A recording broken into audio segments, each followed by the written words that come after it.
Canada will achieve NATO's 2% target this year, half a decade ahead of schedule. In an increasingly dangerous world, we will be ready to protect our people, our sovereignty, and our allies. Sheila, I'll give you my take on this, and then I want to hear what you have to say, and I'd love to hear what our audience has to say via a super chat. First of all, this business about half a decade ahead of schedule, that's really rich. Canada, I understand, is the biggest laggard of all the NATO members when it comes to funding. Basically, you're going to own up to what your obligations are instead of that ludicrous blackface target of 2030. I mean, why not 2040, 2050? Secondly, Sheila, what does this cost? The Carney Liberals are saying this means an added $9 billion. Is anyone buying that? I can't see going to 2% being just a $9 billion upreach. I think it's going to be much higher. Secondly, there's no mention, and maybe this is a separate line item, or maybe it isn't. You know, who knows when you're dealing with Mark Carney. What about the Golden Dome commitments? Remember, President Trump wants us to be a partner and a financial partner in funding the Golden Dome, and certainly he needs a functional Golden Dome to include Canada. So what does that cost, and what are the deadlines for that? And secondly, even if we're going to achieve that 2% target this year, how do we do it, Sheila? Right now, we know recruitment is in the dumpster with the Canadian forces. I don't know, maybe it's the idea of fighting men really don't want to join up with an organization that is dispensing tampons in the men's room. And also in terms of the equipment, I don't think, correct me if I'm wrong, I don't think we have that capability of manufacturing armored personnel carriers, tanks, you know, to the requirement of meeting that 2%. Maybe that has to be outsourced. I'm not sure. So I think this statement brings about more questions than it does clarity. What say you? Yeah, I mean, I think his solution is just going to be to shovel money at NATO instead of fixing all the structural issues. And like, does he want a pat on the back? What he's doing is saying, we haven't paid our credit card for years and years and years, but this month we're going to pay the minimum balance a day early. Like, congratulations. Like to say, oh, we're going to meet our 2% spending target ahead of schedule. Ahead of what schedule? You're late. You're years late on it. You should have been paying this years and years and years ago. We're not pulling our weight. And that's one of the reasons the Americans are constantly mad about us, at us on this issue. Yeah, that's a great analogy. And of course, where would the money come from if we needed extra money? Well, it would be coming from your home province, Sheila. It would be oil and natural gas in a pipeline going to British Columbia, which the Carney Liberals say, we have no problem with that. Oh, look at the asterisk. Check the fine print. Once again, devil in the details. Unless the premier of such and such a province is against it, and we know the NDP premier of British Columbia is dead set against pipelines going into its province. So Carney's very sneaky in a Patrick Brown kind of way. He's making the premier to be the heavy because, you know, he's basically saying, well, if it wasn't for him, we'd green light it. But he's he's offloading the voices of no to somebody else so that he doesn't have to wear it around his neck like a political millstone, as if Canadians are that stupid. He is the prime minister of the Confederation. If we're just going to let all the little Balkan states of Canada decide what happens for all the other little Balkan states of Canada, what exactly does he do around here? He could just, why do we need him? Incredible. And to carry on the Carney theme, I see we do have a video clip.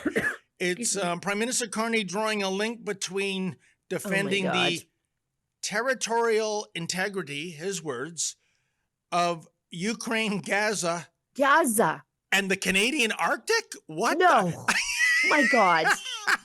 I haven't seen this. This is next level stupid, I'm sure. Check it out. I'm coming in hot. Let's watch. When we stand up for territorial integrity, whether it's in Ukraine or West Bank and Gaza, we are also standing up for the territorial integrity of the Canadian Arctic. 10 years ago, Canada's defense spending fell to less than 1% of GDP. It has since doubled in cash terms, but it's still not close enough to face these mounting risks. The brave women and men who are protecting our sovereignty do not have the resources they need for a riskier world. Our military infrastructure and equipment have aged, hindering our military preparedness. I'll give an example or two. Only one of our 4 submarines is seaworthy. Less than half our maritime fleet and land vehicles are operational. More broadly, we're too reliant on the United States. And so for all those reasons, I'm announcing today that Canada will achieve NATO's 2% of GDP target this year, half a decade ahead of schedule.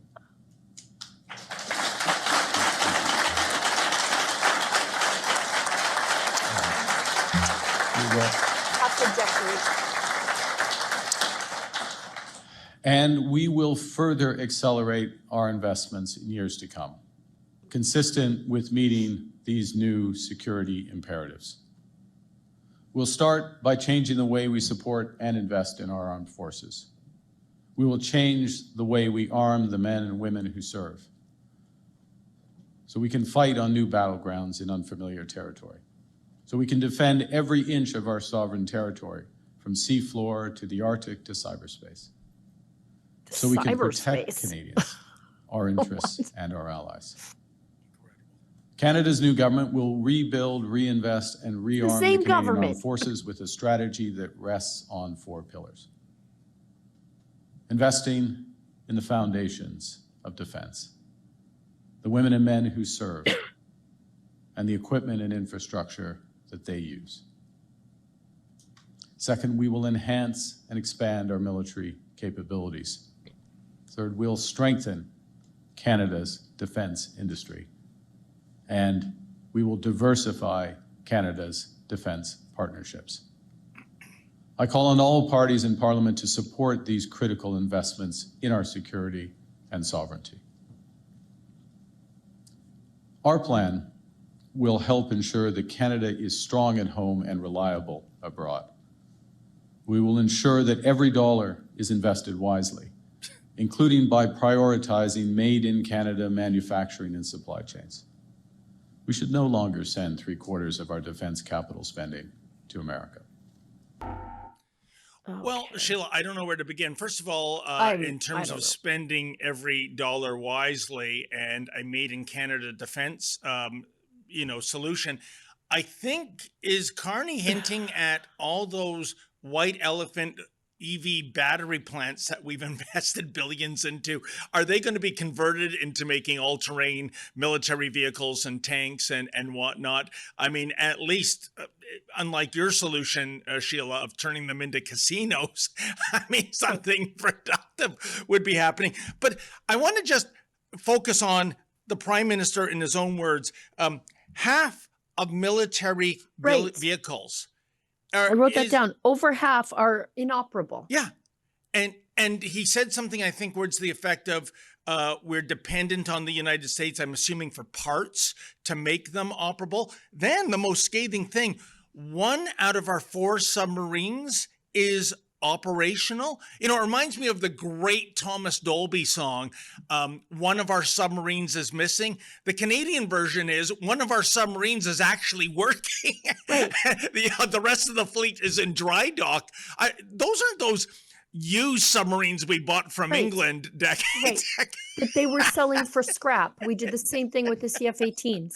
And the thing is, and the connection, Sheila, I'm getting to, if you're talking about Arctic sovereignty, what do you need? You need icebreakers and you need submarines. Right. And so we are incapable of enforcing our own boundaries, thoroughly, by the Prime Minister's own words. But the biggest horrible thing about this indictment of incompetence, Who was in charge the last Right. decade? That Who was was what the I wrote financial down. advisor to blackface? That's what I wrote down. I'm like, I hope Mark Carney finds out who is responsible for this Yeah. mess over the last 10 years. Could it, our new Liberal government? You mean the same one that oversaw this? Didn't do a Exactly. damn thing about it? That was the only point that I had to make was the place is decrepit. He listed how decrepit the Canadian military is, but sort of skates around the fact that it was his Liberals who did it. Yeah. Plus all the same people involved. Like Anita Anand, all the same people are completely involved in it. Did you notice he shoehorned the West Bank and Gaza into the same issue of territorial sovereignty? You mean Judea and Samaria? Oh, you won't get those words out of him. No. As if the Israelis defending themselves against the terrorists who launched the Israeli version of 9/11 on them is somehow an issue of Israel not respecting the territorial sovereignty of Gaza. Israel withdrew from Gaza. They even dug up their dead. Okay. Hamas has been in charge. Israel is launching a defensive war against Hamas there. And I guess Greta Thunberg by extension, but we'll get to that in a minute. But what a terrible, terrible prime minister we have. Anyway. And if anyone's saying, well, give him a chance, he's been behind the scenes for at least 5 years as the economic advisor to Justin Trudeau in this government. This is the same old with a fresh coat of paint on the leader. And even that's not true because, like I said, he has been connected for the last 5 years. Unbelievable. And you know what, Sheila? It's too bad the independent media isn't there because maybe somebody did ask this question in the mainstream media, although I don't know of it where I stand now. Why couldn't someone say, well, Mr. Carney, isn't this a scathing indictment of the incompetence of the last 10 years of the Justin Trudeau Liberals? Including members of your current cabinet. Yes. Like Anita Anand. If you failed the military in procurement, perhaps you should not be in the current cabinet. But this is the Liberals, so you at least fail laterally, if not upward. Do you agree with me? It is time to make Canada great again. And that is why we at Rebel News have teamed up with MCGA hats to introduce, well, the fashion sensation of 2025. Oh, and by the way, these beautiful hats, they are made in Canada. We don't rely on cheap imports coming over from China. So what are you waiting for, folks? Show your pride. This is the perfect thing for a patriot to wear, or maybe there's a patriot in your life that you would like to gift such a hat. Please go to mcgahats.ca. That's mcgahats.ca. Don't be shy about it. Wear this cap. Let everybody know you want to make Canada great again.